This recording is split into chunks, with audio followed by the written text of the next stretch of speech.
Danes 1. decembra je svetovni dan boja proti AIDS-u. Zato so v Prešernovem trgu v Ljubljani pripravili predstavitev, kaj se mora prestoriti, da se boste obranili tudi vi v to boleznijo.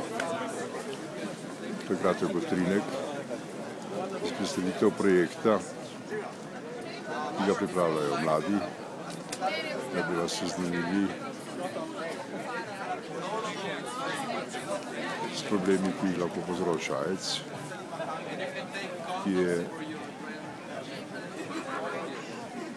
svetovni problem. Na tem mestu, oziroma na tem zemljevidu, pa vidite število obolelih z AIDS-om v Republiki Sloveniji.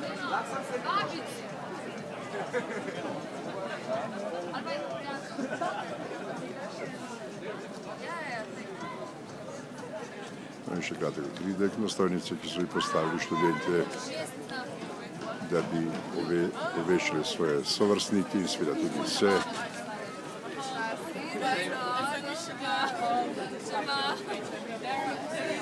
Ki se zavedate problema te bolezni.